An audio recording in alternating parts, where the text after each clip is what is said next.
যতবারই আপনারা বলেন যে আমরা শুধু নির্বাচন করি, আর নির্বাচন করছি তো জাতির স্বার্থে, বিএনপির স্বার্থে তো করছি না। প্রায়োরিটি হচ্ছে আমার দেশে একটা গণতান্ত্রিক পরিবেশ ফিরিয়ে নিয়ে আসা, একটা ডেমোক্রেটিক স্পেস তৈরি করা। আজকে এই ক্যাট ইন্টারিম গভর্নমেন্টকে আপনার অন্তর্বর্তীকালীন সরকার আমাদেরই তৈরি করা।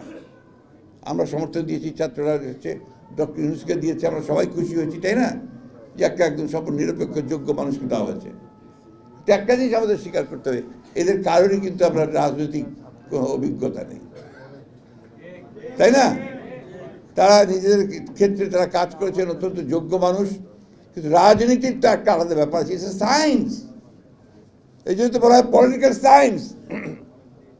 এর আলাদা যোগ বিয়োগ আছে, এর আলাদা ইকুয়েশনস আছে, এটাকে বুঝতে হবে কিন্তু রাজনীতিবিদদের,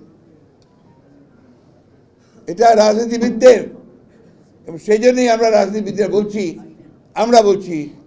যারা আমরা একটু বয়স্ক প্রাজ্ঞ, আমরা বলছি দ্রুত নির্বাচন দ্রুত করো। কেন বলছি? বিএনপি ক্ষমতা যাওয়ার জন্য নো, আমরা বলছি নির্বাচনটা দ্রুত না হলে এই সমস্যাগুলো বাড়বে, অন্যান্য সমস্যা বাড়বে। এখন আপনার যারা গণতন্ত্রকে ধ্বংস করতে চায়, বাংলাদেশের আপনার যে স্টেবিলিটি নষ্ট করতে চায়, তারা মাথা চাড়া দিয়ে উঠছে। দেখুন না কত সমস্যা তৈরি হয়ে গেছে। এখন বাংলাদেশে সাম্প্রদায়িকতা তৈরি করার জন্য কাজ করা হচ্ছে, ফ্যাক্টরি জ্বালিয়ে দিচ্ছে, যা আমাদের দেশের সবচেয়ে বড় সম্পদ দিনের পর দিন জ্বালিয়ে দিচ্ছে। এরা কিচ্ছু করতে পারছে না। কেন করতে পারছে না? Because there is no politics there, political শক্তি নাই। আজকে যে একটা গভর্নমেন্ট থাকতো, আপনার ইলেকটেড গভর্নমেন্ট, যার পেছনে পিপুল থাকতো, এটা তো সহজ ছিল না। তারপর আমরাই কিন্তু যতটুকু বন্ধ করতে পেরেছি, আমরাই বন্ধ করেছি। আমরা স্কোয়াড তৈরি করেছি, আমাদের লোকেরা গেছে, সেরকম জায়গায় গিয়ে বন্ধ করেছে। কালকে দেখেন ওয়াইল্ড ক্যাট স্ট্রাইক করলো ছাত্ররা, তিতুমিরকে কলেজকে আমরা বিশ্ববিদ্যালয় করতে হবে, খুব ভালো কথা। ইন্টেলিজেন্স ছিল গভর্নমেন্টের, তারা জানতো না যে এটা একটা হতে পারে, তাহলে কেন আগে থেকে সে ব্যবস্থা নেওয়া হলো না? আসলে এই গভর্নমেন্ট তো এখনও স্টেবল হতে পারেনি ওই সব দিক থেকে। এই জন্য আমরা যেটা বারবার বলে আসছি যে এটা আপনাদের কাজ না। ফাইনালি আপনারা তাড়াতাড়ি দ্রুত একটা নির্বাচন দেন, যাদের কাজ তারা করুক, রাজনীতিবিদদেরকে কাজ করুক। আমরা তো সংস্কার দিয়ে দিয়েছি প্রস্তাব, ওইখানে দেখেন কোনটা আপনারা নেবেন, কোনটা নেবেন না। কিন্তু আসল জিনিসটাতে আসেন, নির্বাচন কমিশনকে ঠিক করে আপনার একটা দ্রুত নির্বাচন ব্যবস্থা দেন। আমরা এই কথা বলে নিই, এত তারিখের মধ্যে আমরা যে রোড ম্যাপ দেন, কবে কি করবেন আপনারা জানান, তো এটা আমরা জানাতে পারবো না। সেটা জানালেও তো মানুষের মধ্যে একটা আস্থা আসবে, যেটা এত তারিখের মধ্যে একটা হবে। মানুষ তো ইলেকশন চায়।